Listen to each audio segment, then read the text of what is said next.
Radyo Katipunan, 87.9 FM.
Radyo, radyo, radyo, radyo, radyo, radyo, radyo, Katipunan.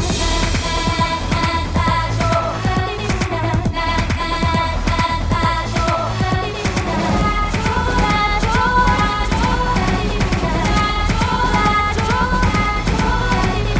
Voice of the Eagle, kami di mapipigil sa pagpapalit ng tuba at tama. Buhay Ateneo.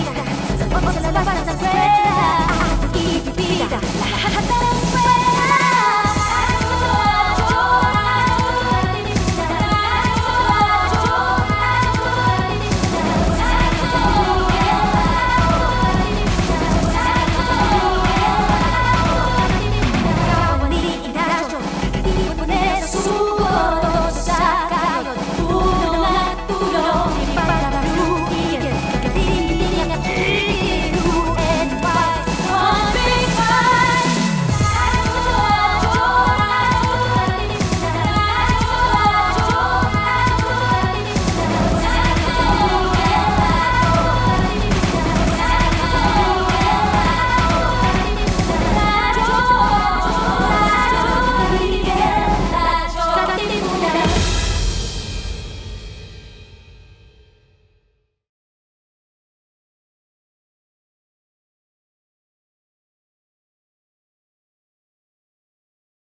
Welcome to The Rundown, where we take you right into the action with the latest sports news, updates, game previews, breakdown, and analysis in, around, across, and beyond the Ateneo.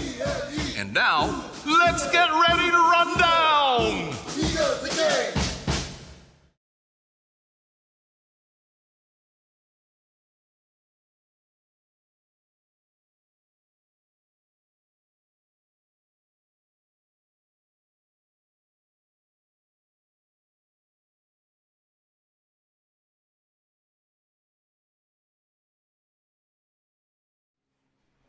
All right, what is up, Blue Eagle Nation? Thank you again for tuning in to us this afternoon only on Radyo Katipunan 87.9, the voice of the Blue Eagle. Once again, you're hanging out with me, Anthony, and in a long time, no? Ngayon lang natin siya nakasama ulit dito, Mr. KLove of HumbleBola, of course. Also natin yan, Karlo Lovenia. What's going on, bro?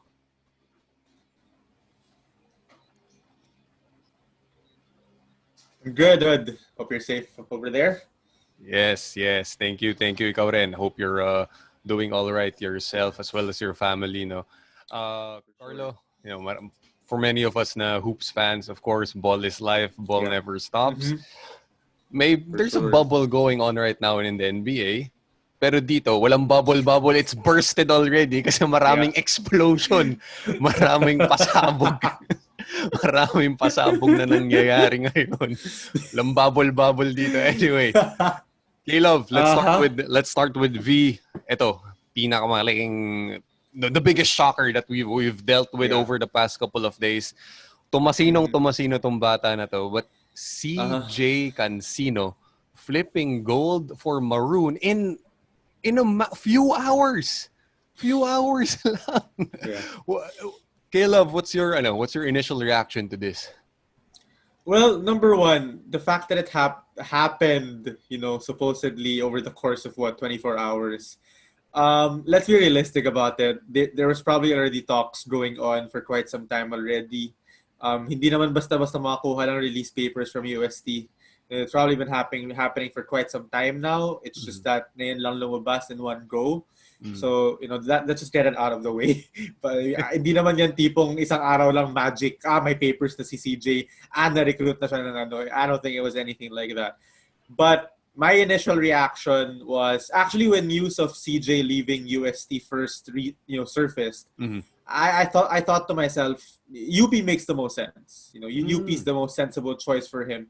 Because number one, position-wise, wala siyang kaagaw. Richie Rivero's gone by the time he's playing for UP. Yeah. And there's always that background of being under the same management as some of the UP players such as Carl Tamayo and Jerry Abadiano. So there's that connection. And of course, the friendship with Juan Gomez de Liano among these other players. So it was surprising for sure that it happened in such a quick time, but it makes sense. So I understand why CJ did what he did. All right. Pero no, Karlo, one of the most shocking quotations that I've read from CJ Cancino was, tinanggal ako. That's very different from pinili kong umalis, ginusto kong mag-transfer, but tinanggal ako suggests, 'di ba? Like maraming layers and layers of, 'di ba, of uncovering, right? Yep, exactly. It's such a complex situation. Parang siguro pakiramdam natin ngayon na CJ's in UP, we're done with this, But no, that's far from the truth.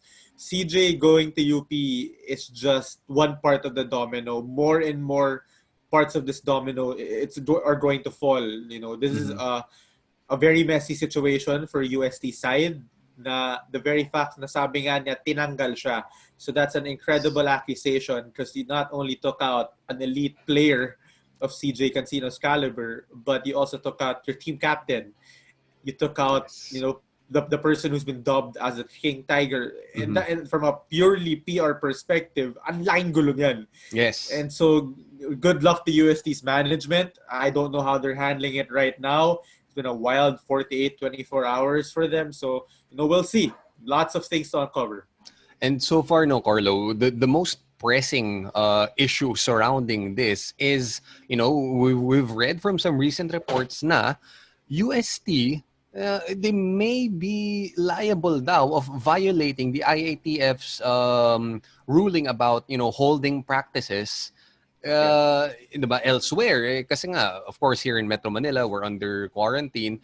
Pero news of them holding ito na naman, may bubble nga pala dito, no? A Bicol bubble daw in Sorsogon, which happens to be Coach Ayo's hometown, no? What do we actually know, like for sure about this situation?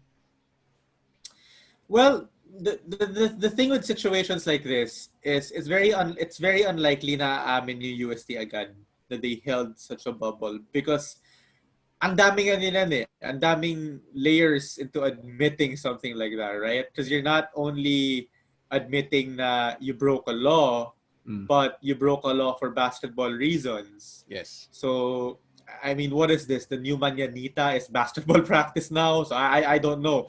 But magulo when you look at it from when you go beyond the sport, it's really messy and it's easy to put UST under the fire. But I think we also need to understand it's not like Coach Aldin and the UST management did this for no reason. Yeah. I mean, their primary source of living is basketball. Sure. That's how they earn their keep. That's how they feed their families. And you're going to be judged based on based on your wins. And the best way to win basketball games is to come prepared. And in a pandemic, in order to be prepared, you have to be practicing as one team. You know, a pandemic won't change that. But yun lang talaga. Kumbaga, it's such a messy situation for UST. Kumbaga, it's one of those things where if it goes right, oh man, the rewards are going to be big for them. But when it goes wrong, whether it be through a COVID positive test or whether it be nangyari dito, nahuli sila, well, they have a lot of questions that need answering moving forward. And it's really a tough look for the university as a whole, lalo na. I mean, diba, Absolutely. with everything that's going on. And I don't know, Carlo, diba, the last time we were talking about the UAAP, you know, we were reviewing the finals and everything. Pero parang how time flies, no? From that core that, you know, that went toe-to-toe with Ateneo, that core of Mark Nonoy, Chabio, Renz Abando, and well, the now gone CJ Cancino. Parang it's kind of, basag na yung core na yun, di ba?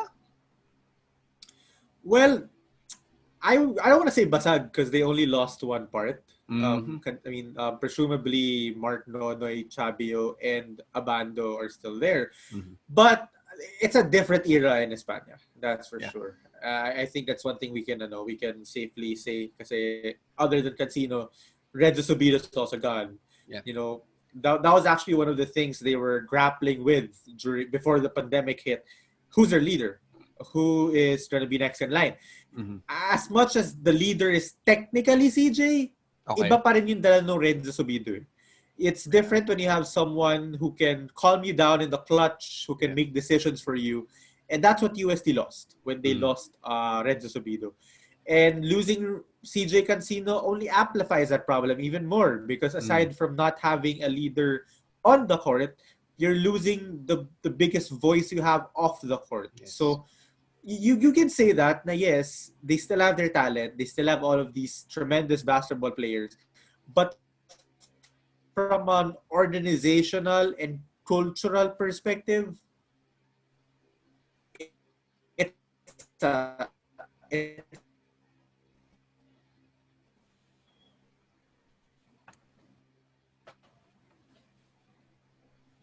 Right. Carlo, no, medyo may ano lang, may problems with the signal. But I'm trying to think, no.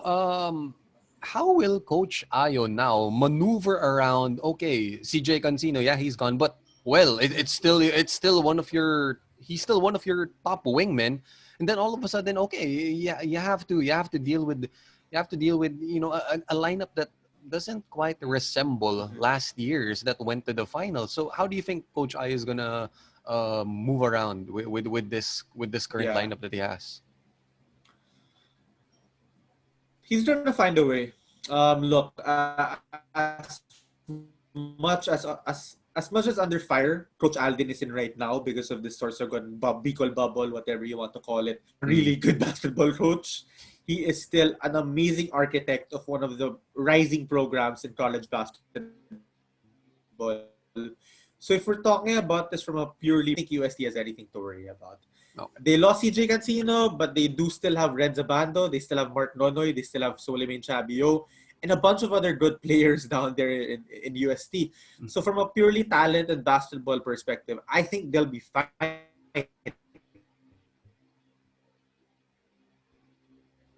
They're still going to be finals contenders. Make no mistake about it. Who's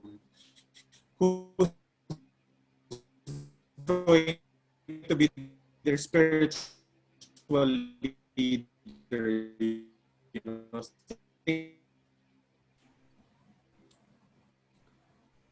Sure. Well said, no, Carlo. Pero isn't it kind of funny how parang controversy always seems to follow UST's best wing players? Last year, okay, Renzo Bando had to deal with rumors of other offers, you know, thoughts of leaving UST, and then now, parang all the worst fears about one of their top guys leaving came through with, you know, CJ Cancino out of the picture.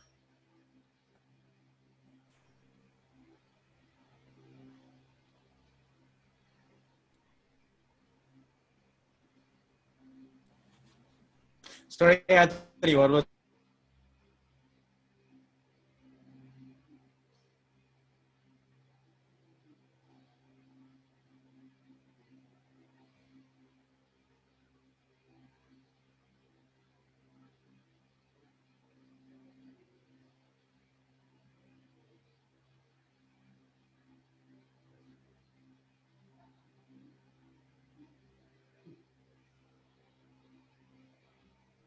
Ayun, you're back on, bro. Yes, Medyo may sir. Yes, problema lang sir. tayo sa signal. It's fine, it's Yeah. fine. Sure. What were you... Sorry, what were you asking nga ba?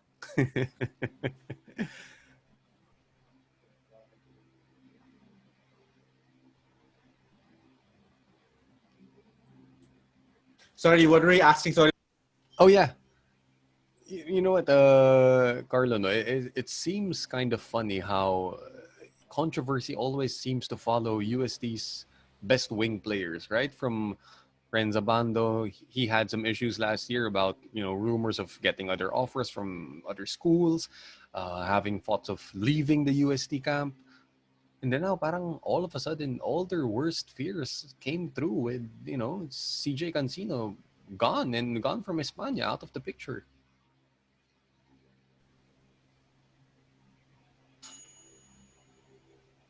Sorry, what was the question Yeah, about Cancino and Abando? Yeah. yeah, Carlo. No, parang isn't it kind of funny how controversy always seems to follow UST's best Yeah. wing players? Like last year, Renza Bando. Okay, some issues about maybe other offers from other universities, having thoughts of leaving España, and then now Yeah. parang all their worst fears came true when CJ Cancino is gone. He's not here anymore, Yeah. diba? Yeah, it's a shame kasi UST's, breed to so many talented players, especially in the wing position, and all of a sudden may controversy na naman. I mean, it's a shame for UST.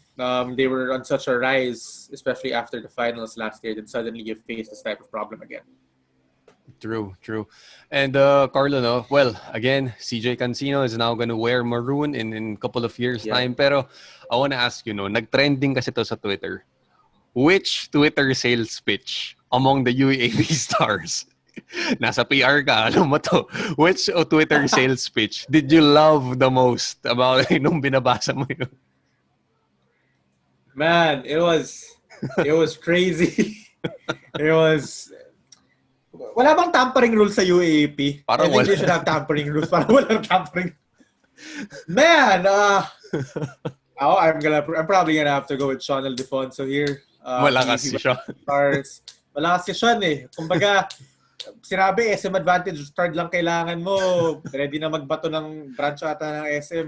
I gotta give credit to Sean. I mean, like, look, Dave's offer was really enticing. Yeah. SJ Belangel's offer was enticing. But when someone offers you an SM, are you going to deny that? Come on. Wala na ako.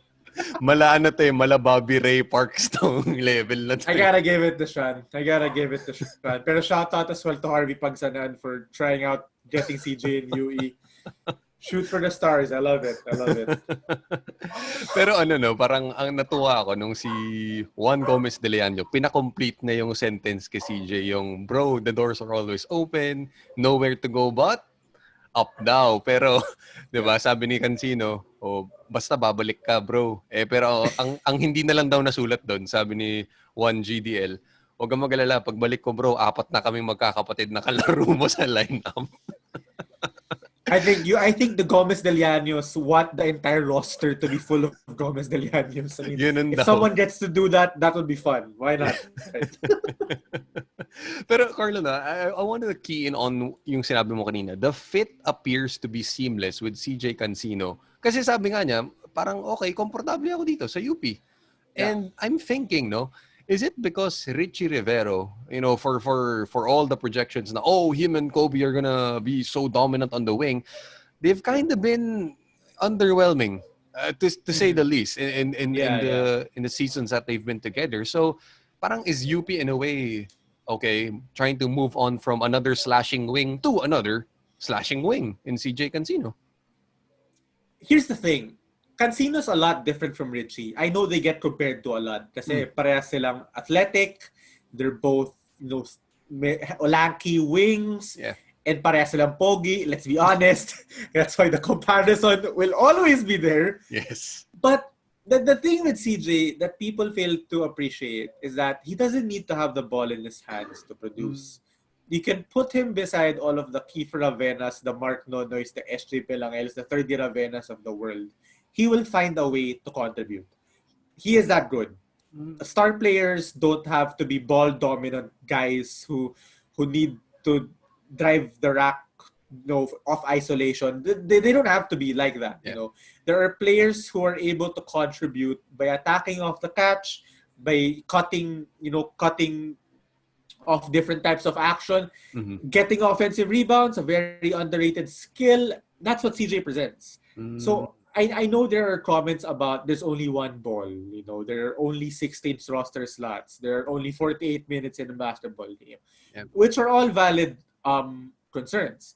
But I think CJ is the type of guy who can produce for your basketball team and positively affect the game. Na you won't really worry about getting him the ball. He's a low maintenance star. Okay. Even though he was so dominant in the UST Juniors division, he was always capable of playing beside other star players. For instance, nung junior year niya, he wasn't in the Mythical Five. It was his teammate, Inan Fornelius. Oh. So there are those types of factors. There are those types of things that lead me to believe I think CJ will be fine. I don't think he will be a liability or anything like that. Let's temper the expectations properly. He's not a ball dominant, player. Okay. He's gonna fit in right well with these guys. All right. So, diba, it might even be better for UP in the long run, diba? We're having CJ in the lineup. For sure. Also, Karlo, so kasabayan ni CJ na, well, I think earlier naman to, nag-transfer also to UP was, okay, when I hear the name Kabahog, I think of Cebu Hoops royalty. And there's a UV Green Lancer, well, ex-UV Green Lancer by the name of John Cork Kabahog, who recently also transferred to UP. Parang Cebu, pero sulyata nangongolekta ng Cebuano, no? May Desiderio, may Manzo, Mantilla. Might even find the next Junmar Fajardo while he's at it. I don't know. Pero Karlo, what are they getting in this forward in Kabahog? John Court Kabahog was an undersized big man coming out of high school. And many were hesitant to believe that he would produce in the college level. That hasn't been the case. He's actually been pretty productive during his time in University of Visayas. And I think he can fit in well in the star-studded team, providing a lot of quality bench minutes. He can be a stretch 4 kind of player. He's gotten a lot of Bo Belga comparisons. I think that's a valid comp considering he's still undersized as a big, but he's slowly been transitioning to being more of a combo forward. Okay. Siguro, similar to the role Carmelo Anthony has to the Portland Trail Blazers. Okay. Medyo, catch and shoot, getting rebounds every now and then, wag lang magmura habang nag-rebound. Pero, he could fit in well, provide some extra punch for the UP team, but they have a lot of talent. So let's see if he makes the team first. I mean, that's nothing against him. It's just that madaming recruit on UP. There are only 15 roster slots. So let's see how he fares. He has a year as well to work on his body. Malay natin, might end up looking at third year Ravenna next season. Malaking body transformation. Yeah. For sure. Karlo, also one interesting thing to note. UP's mega haul, not only CJ, not only Kabahog, but guys by the name of Carl Tamayo, Jerry Abadiano, even a Cyril Gonzalez.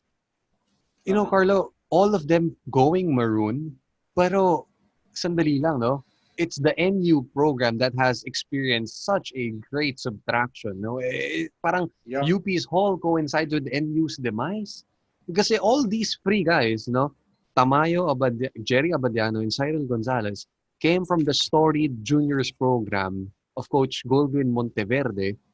And we got to segue into this, Karlo. I mean, Goldwyn Monteverde, he built such a competitive NU Nazareth school team, pero it's sad to see na Absolutely. parang hindi matutuloy yun to the seniors division. Yep. Really sad. We were looking forward to watching Coach Goldwyn, coach in the seniors division.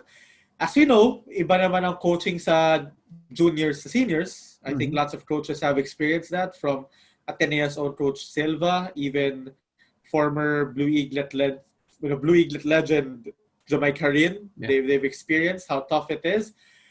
But the thing with Goldwyn, and what makes this extra painful, was he treated players, especially like Carl and Jerry, as his literal children. Parang he was literally their dad. That's what makes it so much more painful, especially if you follow the journey of these players. So it's gonna look weird, honestly. Yeah. Not just seeing Carl, Jerry, even Cyril in a UP jersey, but seeing them be coached by a coach aside from Coach Goldwyn. Yeah. It's gonna be weird, but for the NU community, it's tragic. It's really tragic. They had a hell of a good thing going in there.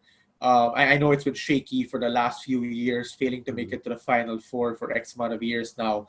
But Coach Goldwyn was going to provide them a solid program, and all of a sudden it's gone. Yeah. And you know what, Karlo? It's shocking to see, a coach who in his 3 years with the Bullpups, 45-6 record, 8-2 in the postseason, back-to-back juniors titles. You don't just, accept resignation papers. Okay, you're gone from the program. It's kind of unlikely, to say the least. Yeah. Think of it this way. I think it's just a testament to how messed up this pandemic is. Na tumaga new normal nga, diba? That's what they always say. And this is a part of it. There are going to be some weird sports decisions that we're going to be seeing for the next couple of months even. We don't even know when the UAAP will be back. And it started with that, with Goldwyn suddenly leaving NU. No one expected that. And it's been tuloy-tuloy ever since. Some people will be big winners like UP, but there will be programs who will be big losers like NU. So that's just it. I know it's not normal. I know it's very unusual that this happened, but we're probably gonna see more. We're living in the new normal, and sadly, teams like NU are gonna take a hit. Yeah, and I mean, it's really tough to see some of their top juniors prospects go elsewhere. Pero Karlo, no, again, Carl Tamayo, Jerry Abadiano, they all credited, okay, our family, biggest reason for us, moving to another school. Pero it's hard not to argue that it was Coach Goldwyn's departure from NU that ultimately led them to commit elsewhere na, diba? Nung nawala na si Coach Goldwyn, parang no reason for us to stay. Our father figure isn't there anymore, diba?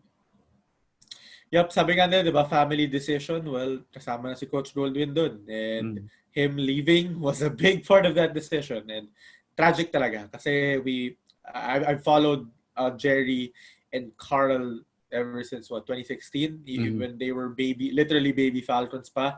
And they have a special relationship with Coach Goldwyn. I'm sure they're still talking, they're still keeping in touch, but it's not the same when you're not with this coach on a close to daily basis, especially playing the sport that you love. Okay.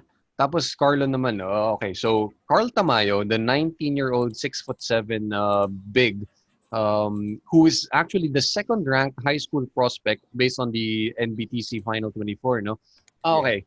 So si Bo Perasol naman yung sinuwerte dito. I mean, Carlo. So okay, how does that happen? No? From Carl Tamayo, okay, going from the NU program, and then how did Bo Perasol just pounce on the opportunity to sign up? Okay, Abadiano and Tamayo.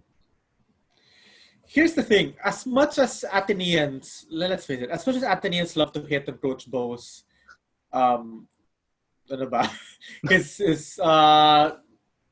his errors, I guess, especially in his time here in Ateneo, his misdoings, what may have you. He's an amazing recruiter, okay?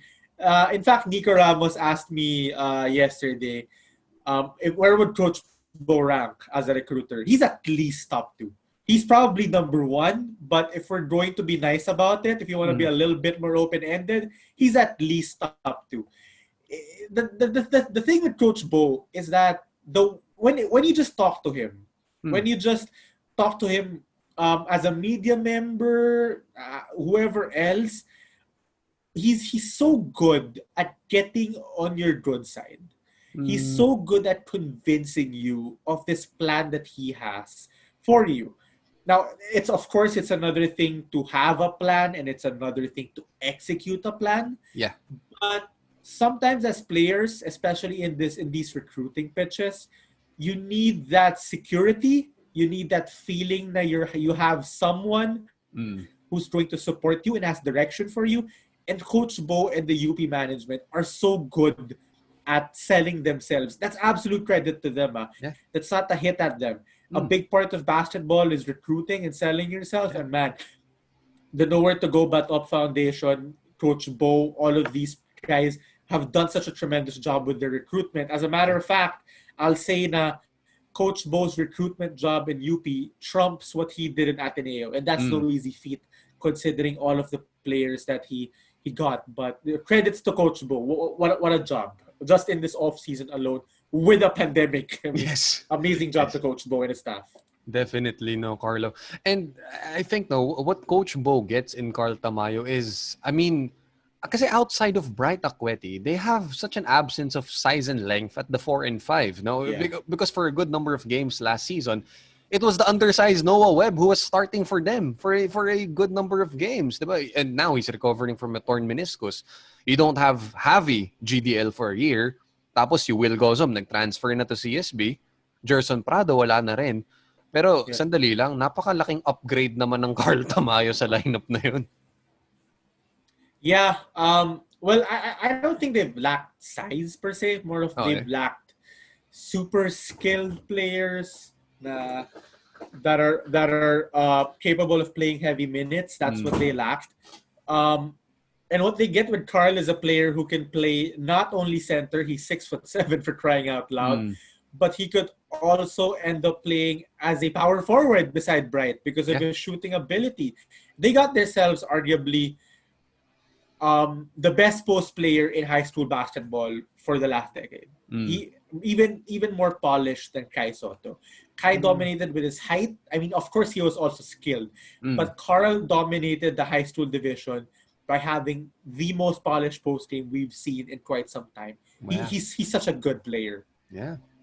And eto no, Karlo, how did you see Carl Tamayo's game mature? No, I mean he went through all those battles with Kai, diba, and Gio Chu with the Blue Eaglets, no.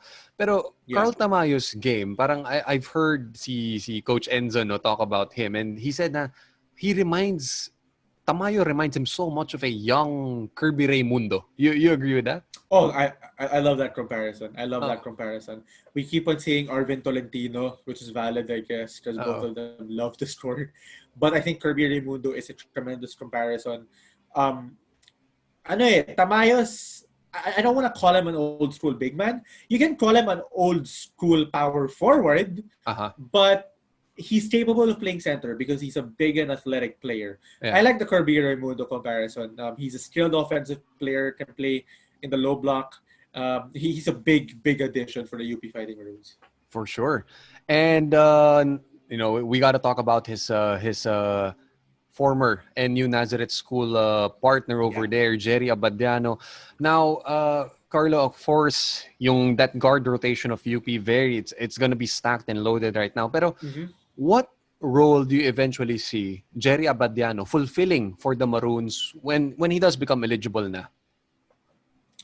I think Abadiano's going to be one of their primary playmakers.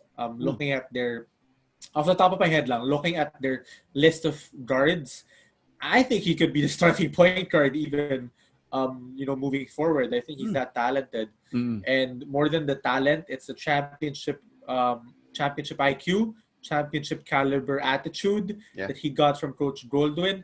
He's just a winner. I mean, he's so good that Coach Sandy Arespacochaga and even Coach Josh Reyes during their time in Batangilas, they opted to play Abadiano over Dalf Panopio.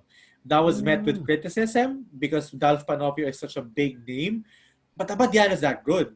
He's that effective as a drive and kick, attacking point guard. And this, I think, more than Carl's upside in the post position. I think Jerry's steady play in the point guard position. In fact, that's something they kind of lacked last season. They needed that court general who could, score. I mean, Jun Manzo tried to be that player, but he wasn't exactly on a high level scorer. I think Abadiano's a high level scorer that will provide a hell of a punch for UP's offense moving forward. Right. And Karlo, no? Okay, so Carl Tamayo, UP, Jerry Abadiano, and UP. Of course, we're going to talk about him in just a bit. Kevin Cambao, Carl Tamayo's Twin Tower partner, is now in DLSU. Yeah.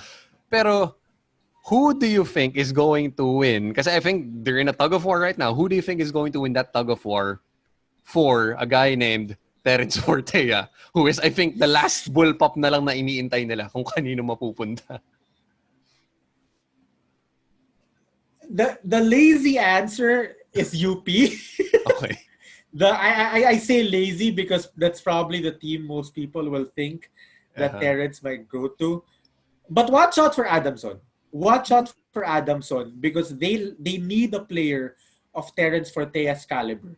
Yeah. Not to say that Adamson lacks elite basketball players. They have a very good program there by Coach Franz.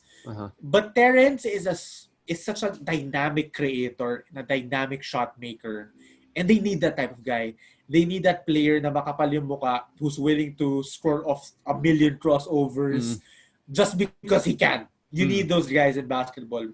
Kasi kahit anong sistema mo, kahit anong ikot mo ng bola, if you can't get a basket when the going gets tough, you're gonna lose. You're gonna lose playoff games. And that's what Terence gives you. He can get you a bucket when you need it. He's the parang in the games that I've watched him play, parang siyang the microwave scorer. Parang isindi mo lang ng konti, iinit na yan eh. Diba? Ganun siya eh. Microwave is an understatement, I think. It's an understatement. Parang ganun. He goes on these crazy scoring runs. Yeah. It's ridiculous. Right. So eto na nga, Karlo, we're good with UP. Now we go over to the De La Salle side. Okay, so after acquiring Evan Nelly from the San Beda Red Lions, the Green Archers went diabolically big. At least 4 guys above 6'6". And I have to start again with, of course, yung fellow Twin Tower of Carl Tamayo, Kevin Cambao.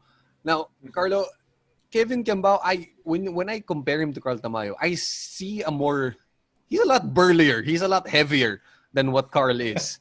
And teka lang, no, paano isisingit yun ni Derek Pumarin sa the Pumarin press system? That's gonna be, a lot of conditioning work for Kevin Cambao. Here's actually what I think. I don't think Cambao is as burly as people make him to be. I think he's sobrang underrated na versatility ni Cambao.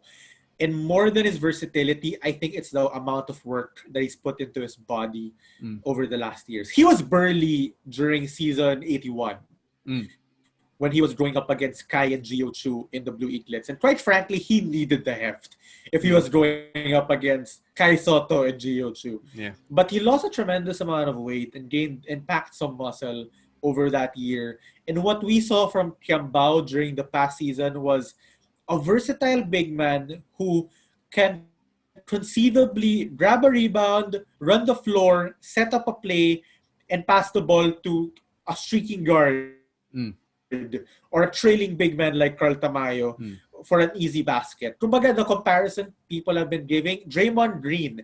And I like that comparison. I think Cambao is that type of player. And because of his versatility and because of his energy, he's gonna fit into La Salle.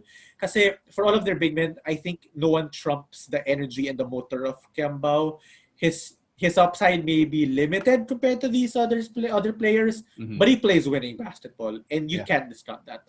Yeah, and parang it's kind of funny to think, no? What if he had continued with billiards daw dati ang nilalaro niya.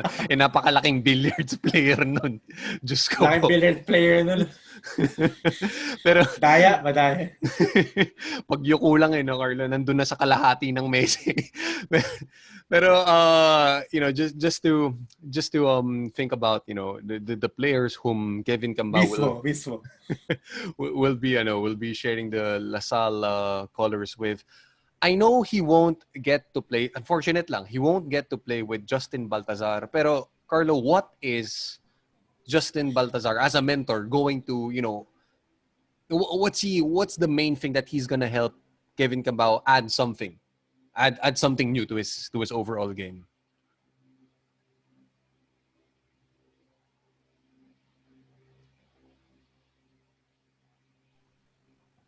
Overall different positions. Baltazar is more of a center power forward player. Medyo old school. If you wanna compare Baltazar's game, mas magandang comparison sa kanya si Carl. I think Cambao is a different breed.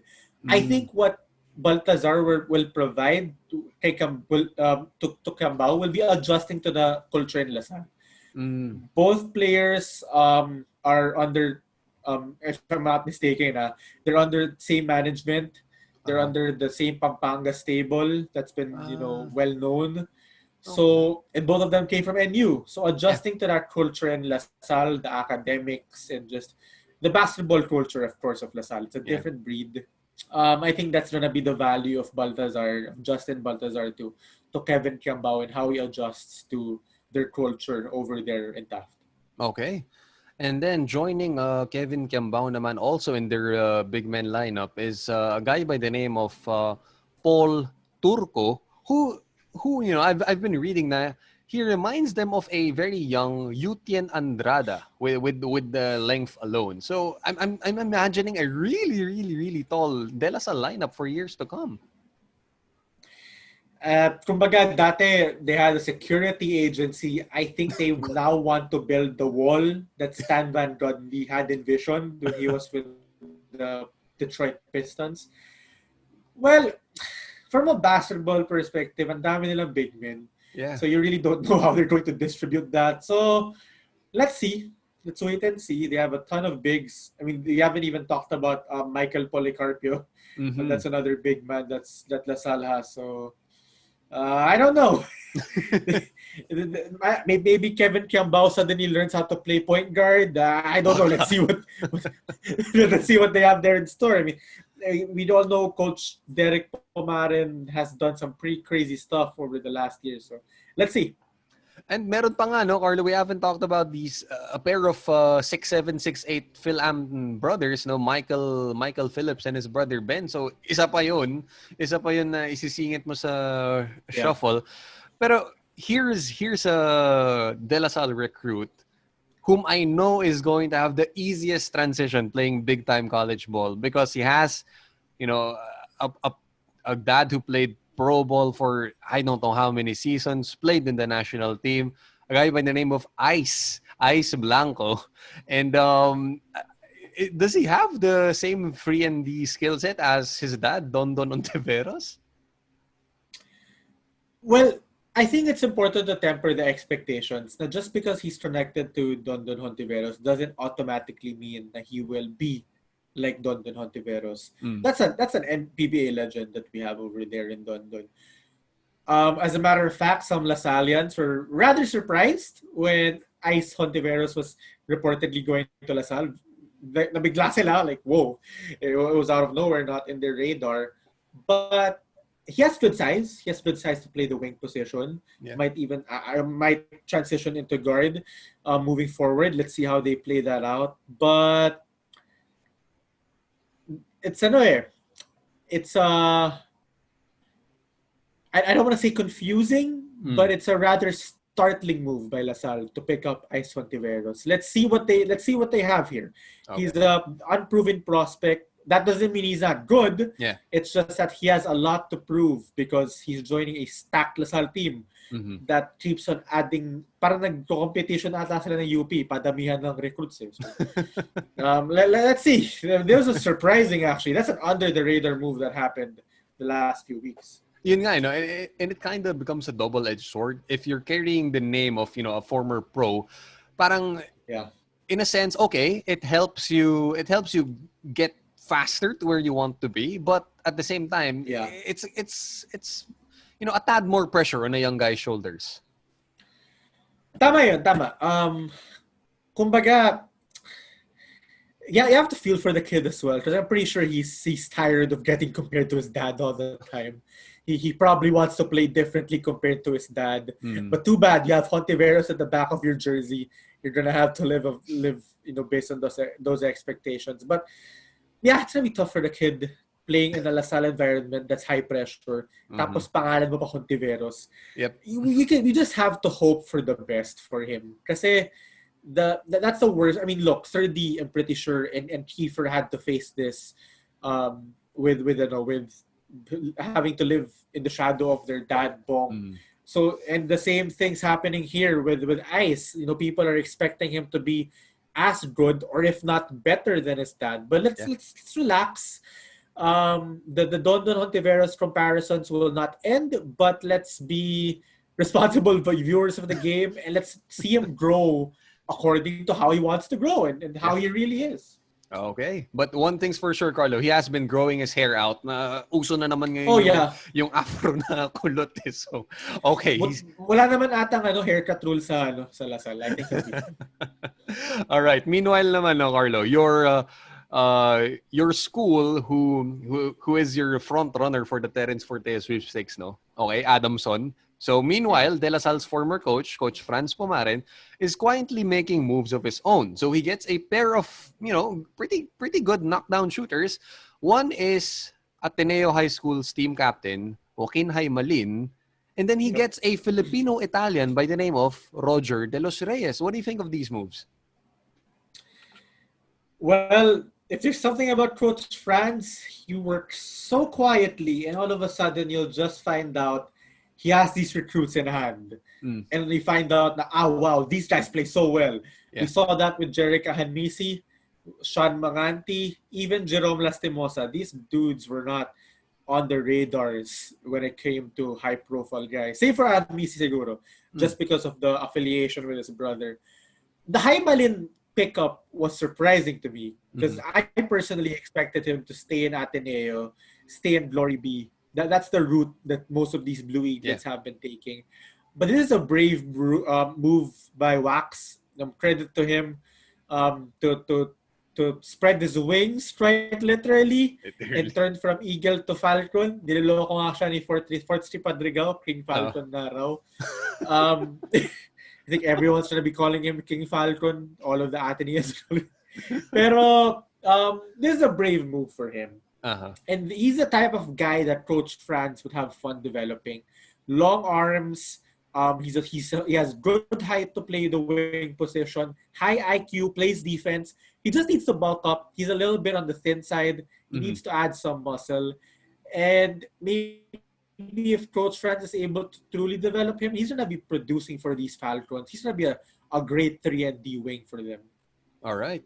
And you know what, Karlo, speaking of these quiet moves, for Coach Franz Pomaren to go to Milan to personally recruit this Roger De Los Reyes, that says a lot about the potential he sees from this kid. And parang nagkakaroon na ba tayo ng Filipino-Italian pipeline ever since para Dolph Panopio came up? Parang okay, sino yung next na Filipino-Italian na kukunin natin?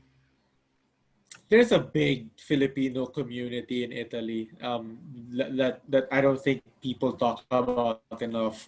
I was fortunate actually to be in Italy 15 years ago, I think it was, or 12 years ago, I forget. When I was a kid, I was able to go to Italy and I was able to really see the Filipino community in there. And there's a lot. And you know what? If it means bringing in more Filipino talents from that community, then why not? And shots to Coach Franz. Great job of finding more and more talents in Italy. Basketball truly.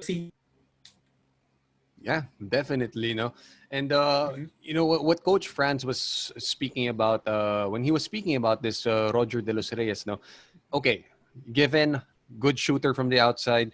Pero he says na he likes the physicality that this guy brings at the guard position, no? And he even said that's very typical of what European basketball is. Isn't that what his main shooter right now, Jerick Ahanmisi, lacks? That physical presence. He's willing to grind and give the extra shove of an elbow and things like that. Because Jerick Ahanmisi is more of a finesse guy, but I think with De Los Reyes, he's getting more of okay, he gets the shooting, but he also gets some physicality and grit with him. Those are the type of players Coach Franz wants. Kumbaga, sabi nga ni Coach Pop, he wants the nasty. He wants the nasty. And that's the type of player that Coach Franz is getting here. Physical player. And you know what? Let's face it. Yan yung gusto ng mga Adams. Show a little bit more of an edge into his game. And you know what? If Roger De Los Reyes is able to push Jerick to do that by practicing the way they do, it's gonna be big for Adamson. Like what we said, silent moves. Yes. Little all of a sudden Adamson's a title contender again. Yes, of course. And of course, it'd be great for the league for them to be extra competitive, no? And improve on their. Last year they were 6th, I believe. So wait and see for Adamson. Now, pero Karlo, no, with all these transfers, with all these moves going on, I can't help but remember Coach Franz talking about recruitment's getting out of hand now. I mean, it's a whole different ball game when it comes to college hoops recruitment. But do you in essence kind of agree with his thoughts on that? He's not wrong. I mean, I don't know what time is it. It's 4:46. Maybe in 5 minutes we'll find out that Kai Soto's suddenly going to Ateneo again. I don't know. I mean, he's not wrong. But I think more than recruiting being so hot, I think it's also a result of players being empowered. We all know in the NBA there is the player empowerment era that they call it, right? Yeah. It started with LeBron's decision. And then it turned to Kevin Durant going to the Golden State Warriors, Kawhi Leonard moving out of the San Antonio Spurs, and all of these other moves. I think the players are learning from that. They realize they have the power, they have leverage, and they're using that to make decisions that are best for their own. And you know what? Teams are taking advantage. Yeah. Teams realize that players do know they deserve better. And how do you treat those players? You give them the best possible packages, whether it be with quality education, which has always been what teams have thrown, but you also have great development programs, among other things. And this is only good for the players. Kumbaga, they're getting the best, bang for their buck, so to speak, for the lack of a better term. And they deserve it. They deserve to be treated this well, because basketball coaches won't win if they don't have players. True. And it's very interesting to see it over here in our setting, diba, where, pro basketball over here is owned by conglomerates, pero at the college basketball level, we're having a bit of a player empowerment movement. Well, I guess it's fun. I love it. Diba? I think that's the perfect way to describe it. And speaking of fun, no, Karlo, what's fun for us? Again, we have to talk about our boys in blue. Our steady Matt Nieto has graduated, but the Blue Eagles backcourt looks all set for the future because we are retaining the services of Fortsky Padregao. And Karlo, I know that I think one of the main reasons, sinabi na yata ng uncle niya, no, si Coach Jade, he wanted, I think, Fortsky wants to continue his development under Coach Tab Baldwin. I mean, who wouldn't? Watching how he turned third-year Lovenia from bench player to arguably the greatest Blue Eagle of all time. Yeah. Watching how he turned Matt Nieto into Aguilas caliber play. I mean, who wouldn't? Who wouldn't want to play for Coach Tab Baldwin? He can't blame for it. Kumbaga, I think it's not a secret. Fortsky Padregao is one of the most polarizing players in Philippine basketball. There are minutes when you convince yourself, man, this guy could play abroad. Then there are minutes where you tell yourself, why is he even playing point guard for Ateneo? He's that type of polarizing guy, polarizing prospect. But the thing with Coach Tab, he's so good at turning polarizing prospects into downright elite players. Yeah. That's what he did with 30. That's what he did with Matt Nieto. And that's what he did with Will Navarro. I think that's not talked about Yeah. enough. How he's turned Will Navarro into one of the best forwards in college basketball. Mm-hmm. And it's very possible that the same will happen with Fort Street Padregao. But nothing's sure. We can't immediately assume, he's going to be coached by Coach Tab. Kasi it takes two to tango. Yeah. Kumbaga, Fortsky will have to be willing to put in the work to reach the level that he wants to reach, whether it be through extra work. He needs to get into the weights room, that's for sure. I mean, if he's going up against SJ Belangel in practice, we saw how bulky and how muscular SJ is during the preseason and PCCL. He has his work cut out for him, and that's good. He's young. The sky's the limit for Fourth. Definitely. And what a guard rotation that will be, no? SJ Belangel, Tyler Tio, and then now you have Fortsky Padregao waiting in the wings. Okay. I mean, point guard, we're good. We're good. Now, ito naman, Karlo, no? I think ang Ateneo, we have a thing for 6'7" Chinoy centers. No, we have Isaac Go, then we have Gio Chu. Ngayon naman, we have a guy by the name of Kyle Ong. Pero at this point, parang si Kyle Ong, medyo long-term project ang tingin sa kanya. Yep. Project for sure. I remember one of my Lasallian sources messaged me, you know who this Kyle Ong is? And I was like, I honestly don't know. I honestly have never seen this player. I tried to watch some clips of him. Yeah, he's a project for sure. He's a project. And look, 6'7" is 6'7". You can't teach height. And from what we saw, he's not your typical burly big man. He's a lanky big. He has quicker feet compared to the Isaac Goes and the Gio Chus of the world. So those are the types of players Coach Tab loves to develop. So let's see how he fares. I mean, there's still a pandemic, so he has a lot of time to develop, put on the weight, put on some muscle, maybe home gym workouts. I don't know. Let's see. Ito naman, Karlo, no? Just one of our latest moves naman also in Ateneo. This comes sa juniors.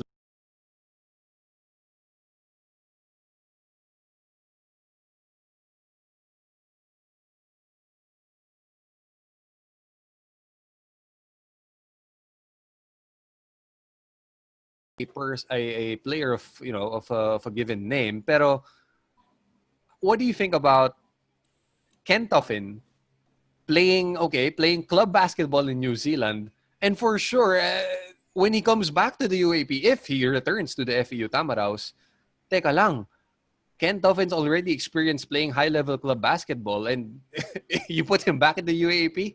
Wow. First and foremost, nakakaingit si Ken Toffin. He gets to play basketball. I haven't played basketball in months. I'm so jealous. I'm so jealous of Ken Toffin. I'm pretty sure other basketball players are also jealous of him. Damn it. Pero, I mean, if he comes back, he's gonna be better. But I don't think it's safe. It's fair to assume that he will be this dominant player immediately. I think that's unfair of him.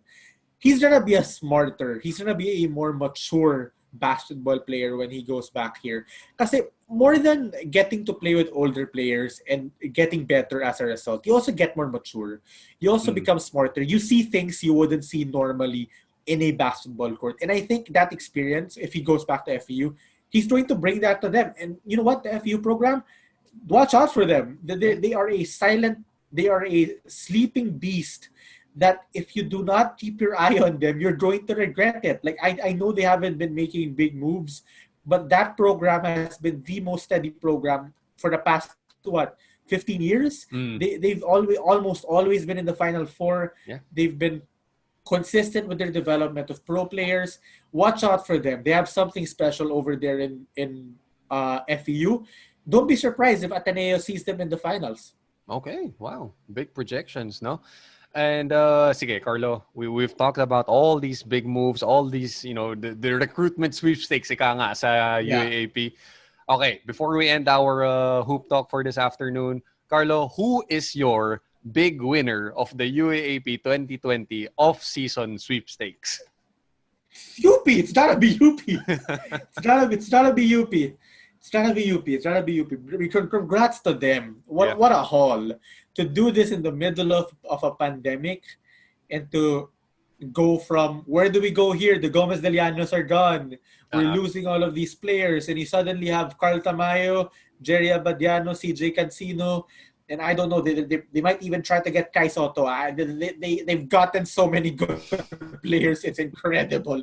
I mean, you have to give credit to the UP management, Yeah. Coach Bo Perasol, the Nowhere to Go But Up Foundation. They've done a tremendous job of making sure these players feel safe and secure. It's not surprising that they're getting all of these recruits, but props to them. What a great job. All right, Karlo. And also, great job as well. Thank you so much for, talking hoops with us this afternoon. Again, Of course. it's been one crazy UAAP offseason, and we just can't wait for basketball to return, college hoops to return. Diba? For sure. Talagang aabangan natin to. Karlo, before we end, any shoutouts? Gustong batiin? Go ahead. Well, I guess shout out to my girlfriend. It was her birthday yesterday. To Camille. Happy birthday. So, belated happy birthday. She had a good one, I'm sure. To the HumbleBola team, what's up, guys? We miss UAAP. And I guess that's it. Okay. And I guess to the family. All right, sige, Karlo. Thank you so much. Again, appreciate having you over here. Stay safe. Stay home. We'll see you next time. Okay, see you. Stay safe. All right, bro. Thank you. All right. Thanks, man.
All right. What is up, Blue Eagle Nation? Thank you again for tuning in over here at the Radyo Katipunan 87.9. Once again, you're hanging out with me, Anthony.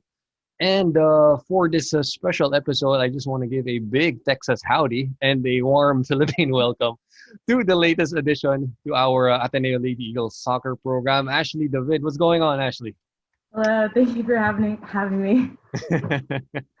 All right, Ashley. Now I know it was like it was a shocker on my newsfeed, but when you announced your big move to Ateneo, I normally began interested, fascinated in telling your story, in introducing you to to the rest of the Blue Eagle Nation. But before announcing this, move of yours via social media, you knew that there was going to be a lot of Ateneo soccer fans, eager to get to know you, right? Well, yeah, my mom and dad have been telling me because my dad did go to Ateneo and he played there.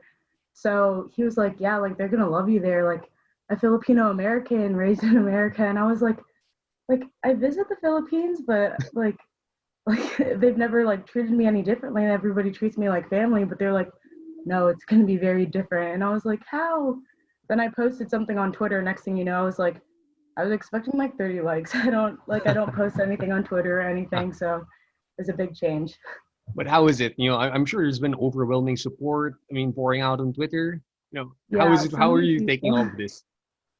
It feels really good because I did play in high school also, and we used to have like a bunch of fans come out. We made school history when I was a junior in high school, and then like half of the school went to our playoff games and stuff, and it was like, oh my gosh, like I have this big weight on my shoulders. Like it felt really good. It made me play even better somehow.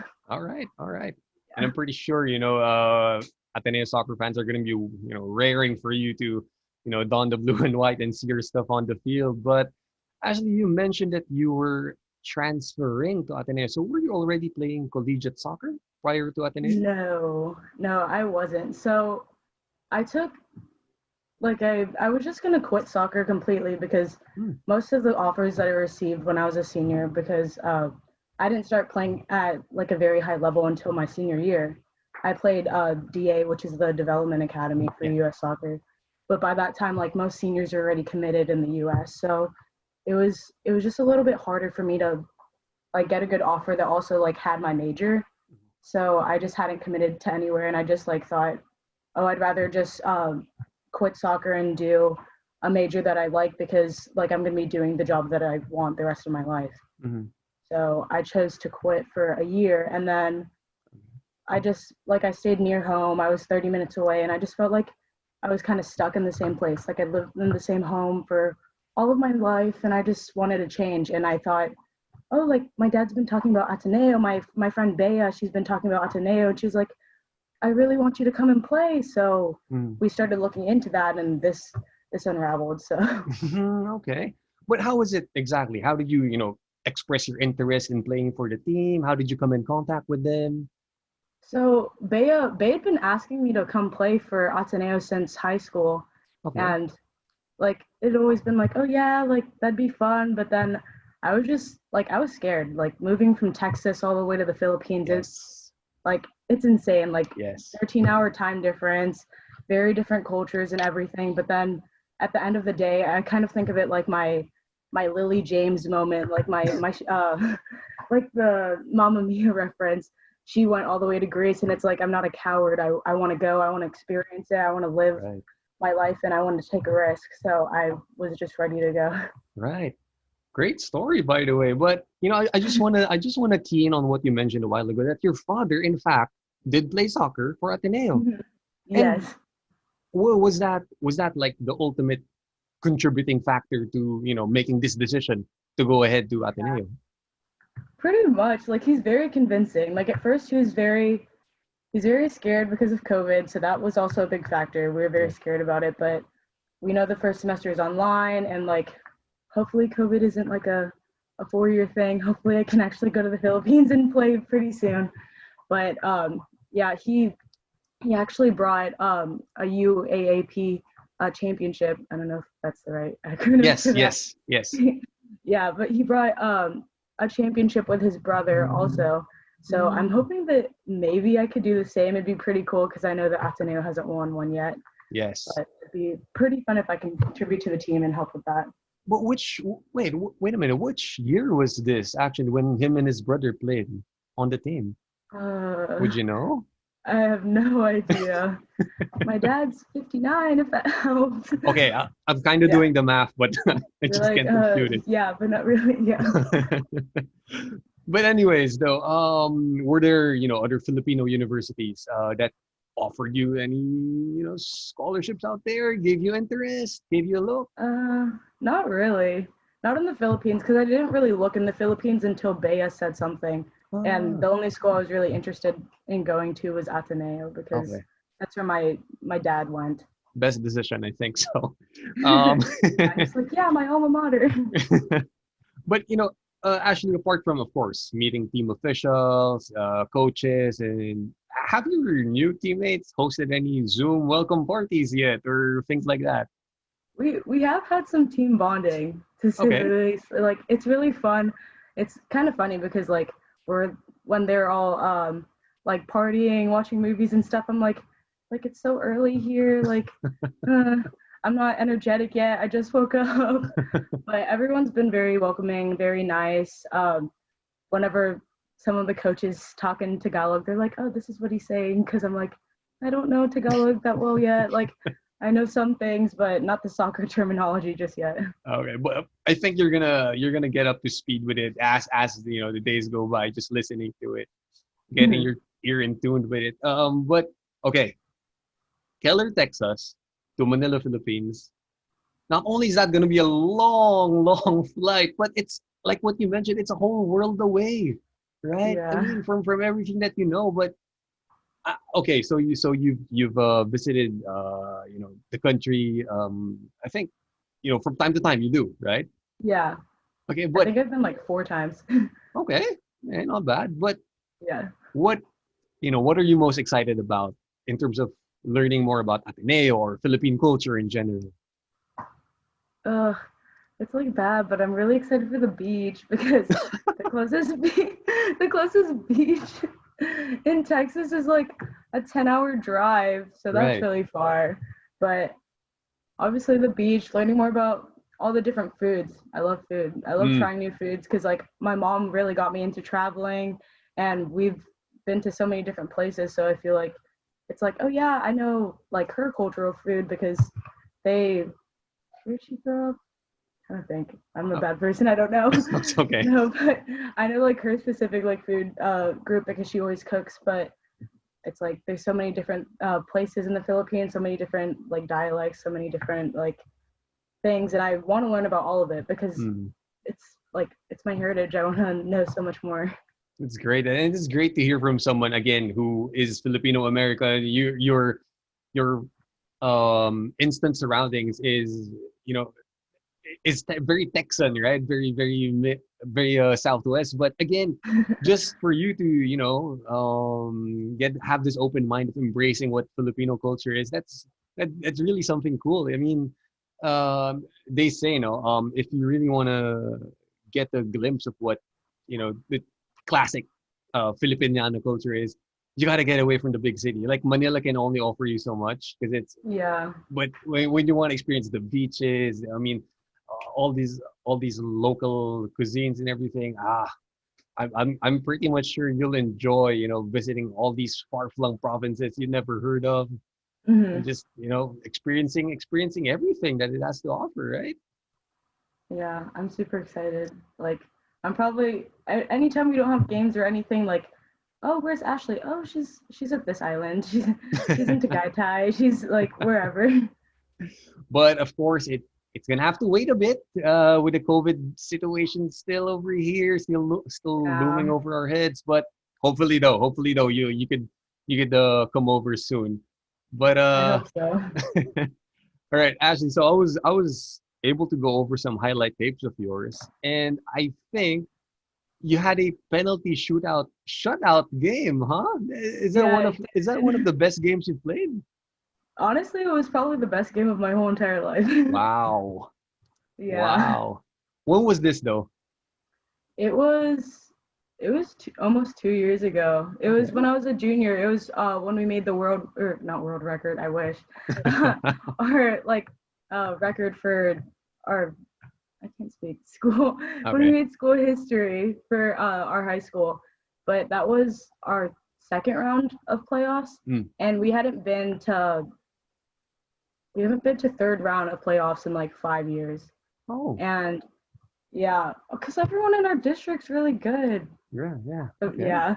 So it was 2 years ago, and then we hadn't lost like any games. We lost like 2 games I think before then, and like we won our first playoff game. That was the first time in a really long time. And then when it came to that game in particular, second round of playoffs, we had like a bunch of boys. They came and supported. It was Mm. awesome having fans out there. But the really great part was like how like much we grew as a team from that game because it was a hard game. I Mm-hmm. feel like it was just like it was a long ways away. It was a long trip. It was 2 hours, and then um, the fight that we put up, it was like we went to overtime Wow. also, and we split halves as goalies because there's two of us. So I Right. played the first half and we ended like 0-1. We hadn't been scored on, and then in the second half we got scored on twice, and we were Uh-huh. able to like come back and equalize the game. And then we Mm. went into overtime and obviously the PK shootout after that. But it was a very stressful time. I'd imagine. I'd imagine. Yeah, But I do see the cat quick reflexes. I do see the anticipation. Kind of yeah. reminds me of an Alyssa Nair clutch save versus England type of thing. Oh yeah, Alyssa Nair, Hope Solo, love them. Ashlyn Harris too. Oh yeah, definitely, definitely. But I Yeah. mean, talking about this highlight of yours, that whole junior year of yours, Ashley. How is that, sort of um propelled your soccer career in a way? I mean, is that something that you think, okay, every time I'm faced with new challenges, I'm gonna bank on what I did, especially in that game, making school records and everything. I mean, is that something that, okay, you're treasuring that moment, and that's you're gonna use that again to just fuel yourself, to pump yourself up every time you meet, certain obstacles along the way. Yeah, I use that as example as like what I want, like a goal kind of, because throughout soccer, like that's everybody's dream. Every goalie's dream is to like save a game, because like goalies don't really win games, they save them. They have to Yeah. do as much as they can to defend the goal, to make sure that like they don't let their teammates down. In a way, that's how I feel, at Mhm. least. And like I always just want to be able to do that for my team. I always want to be their backbone, their safe spot. So like I always hope that whenever I play, I'll be able to provide that for my team, because like that was the happiest moment of my life, being able to like do that for a whole group of girls that I was super close to, and I hope that I can do that for Ateneo also. But yeah. Well said though. Any particular keepers that you look up to, or you try to, pattern your game after, you try to emulate out there in the field? For women's soccer, definitely Hope Solo. Even Okay. like as a player, she's like a very, very good player. Hmm. She's like, I watch all of her saves and they're insane. Like, Yeah. I didn't start playing soccer until I was 10. I was in the fourth grade, and then I didn't start playing club soccer until my freshman year of high school. Hmm. But watching the World Cup in like I think 2011, Yeah. whenever USA played against Japan, that was really for me. It was like, oh my gosh, like I want to be like her. Like she was Hmm. so good. It was insane that she won them a PK shootout. Um, and she always has just been a big role model for me. Also, Abby Hmm. Wambach is really awesome. Or But definitely. yeah, but I'm trying to think who else do I really like. Okay, but I mean, Yeah. Hope Solo though. I mean, her stint as the starting keeper for the national team. Wow, I mean, she was utterly dominant back in the day. Mhm. But actually though, you mentioned about how competitive that school district that you were playing in. I mean, I know, okay, Texas is football country, but Mhm. um, eh, your local community though. I mean, Keller, you play for high school. Was soccer like a big thing growing up in that area? I feel like soccer in the US in general, for like girls at least, it's always been like a very like competitive sport. But like our district in particular, like Keller and Timber Creek, they've always been really good, and we've always kind of been beat out by them. But like that year we beat them. We lost to Keller once and we won district, Mm. but our district was a little bit easier, but it was the fact like the competitiveness that have like grown throughout the years, because we used to play against like even harder schools like South Lake and um like schools you probably don't know, which are a lot better than we were, and we'd lose like 8-1. Wow. And it was like a big change, because like our team wasn't super great, um like as a whole when we first started our or my junior year. I feel Yeah. like it was like a bunch of individuals just all really skilled, but we hadn't like gelled as a team. But somehow we made that bond, and once we made that bond, it was like there's no cliques, there's no drama. It's all like when we're on the field to play, we're on the field to win. And Right. we just became like a whole different group of girls whenever that did happen. So yeah. Right. But right there and then in that whole, memorable ride for you girls. What do you think really sort of defined your role, your skill as a keeper? I mean, in between the sticks, what's the best trait that you really take pride in? Probably in just like helping out my team. Like I never wanted to let anybody down, and whenever I'm a goalkeeper, like I can see the whole entire field. I like Yeah. try and tell everybody like, oh, like make sure to watch this girl, make sure to do this. And then as I'm telling them like to do things, I also like see them. Like I see like one of the girls, Katie Lambert, I see her sticking out her foot just an inch more so the girl won't get by. And it's like all the small moments, like I can see them all be put together into this like big puzzle. Right. And it's just great to see, like visually see it. Cool. Yeah. Now, Ashley, I know you had some great experiences over at your high school soccer career, but now you go over to your new team, over to Ateneo. Okay, so Yeah. UAAP season 82, which was this 2020, it was supposed to be a sort of redemption year for the soccer Lady Eagles, particularly for the vets like Captain Nicole Bugayong, vets like Maddie Kotoko. So the team finished last place in an 8-team field back in season 81. And unfortunately for season 82, again, the pandemic put the whole season on hold, so it was scrapped. But this particular squad that you're joining, it has lots of fresh faces, actually, especially starting from the top. It has a new head coach and coach Robert Manlulo, and then season 82, the Lady Eagles were supposed to have nine rookies on the field, and to add to that, the defensive backline that you'll be part of is very young. Long-time starting goalkeeper Marian Caparos, she graduated already. So you'll be working with a rookie center back in Patty Francisco, and alongside your fellow keeper in Moira Lim. I know this is okay. It's a, to say the least, it's a long process of building the team back up again, right? It's a step-by-step thing. It's not going to be done overnight. But how do you see yourself like immediately contributing to the squad, like when you do suit up?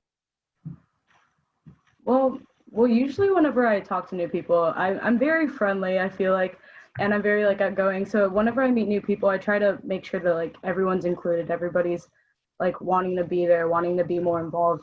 And I feel like that would be like very helpful, making sure that everyone's just getting to know each other a lot better also. And actually communicating and talking, because like once you meet me, I've become the most talkative, crazy person you could ever meet. It's like a soccer girl thing, but I hope that I can like help the team bond a little bit more, become more like gelled together, and become one. So one big fight, yeah. You got it down. All right, though. Okay, so actually, I mean, even though again the soccer Lady Eagles are sort of in rebuilding mode, but there have been very bright individual stars to have graced the team in previous years. Um, you know, our very own CR7 Cam Rodriguez, she suited up for the national team. A friend of mine, Marty Bautista, she also played for the Philippine Malditas. Is this? I mean, I don't know if you're eligible to suit up though, but is suiting up for the Philippine Malditas like a pipe dream of yours? Kinda is, yeah. My mom was talking about it. She was like, "Yeah, they get all the Philippine national team players from Ateneo," and I was like that could be me. Like that'd be awesome to represent the Philippines. And my dad also played for the Philippine team also. Oh, when wow. he played. But like it's a pipe dream. Like Okay. if it does happen, that'd be like amazing. But like who knows? Like we'll see what happens. All right. I'll take that. How about how about playing club football? I know the PFF Women's League. It's nothing like, of course, the NWSL back in the States, but club football here it's steadily growing. It's developing, it's getting more and more support. Do you see yourself, perhaps playing club football here professionally? Yeah, for sure. Okay. I love watching the NWSL, Portland Thorns, like uh Orlando Pride, like all of those. It'd be really cool to be a part of one of those teams also. I played club all my life, so it's like kind of like my home away from home. Like high school Mm. I played, and then I played club also. So it's Mm. like the same, very Okay. similar. All right. So lots of opportunities on the way for you. Lots of big things up ahead. Ashley, before we end this chat of ours, why don't you take the floor and please do share your personal message to Ateneo soccer fans out there. To all my Ateneo friends and soccer fans, if I have fans, probably not. Will Not do. yet, at least. But I'm super excited to go and play in Ateneo. I'm super excited to meet like more people, make more friends, make some memories that like last forever, because this is college also. Yes. It's college. I want to learn. I want to experience new things, and also like just live freely, take a risk, do all those fun things. And I'm excited to do it with all of my classmates and teammates at Ateneo. So I'm excited and see you guys soon. All right. And to hit the beach soon too. Yeah, I Okay. hit the beach soon for sure. Oh, Ashley, any shout outs, any personal greetings that you want to give? Please do, please do.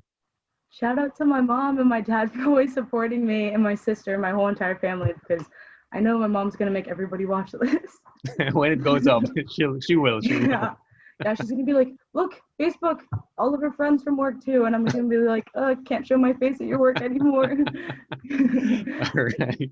But anyway, again, regards to your mom and dad, your family over there, and Ashley, on behalf of Radyo Katipunan and the entire Blue Eagle Nation, welcome to Ateneo. And I mean, can't wait for the season 80. When exactly will you become eligible to suit up? Think I should be eligible whenever I go there because I got Okay. dual citizenship. Yeah. Okay, that makes it easier. Yeah. All right. Yeah, I skipped the step. Okay. So again, Ashley, welcome to Ateneo. See you in Loyola Heights. And one big fight. Hoping for all the best, so that you could come over here safe and sound. And stay safe, stay home, stay strong. One big fight. We'll see you soon. Thank you. See you soon. All right. Peace, Ashley. Take care. Bye.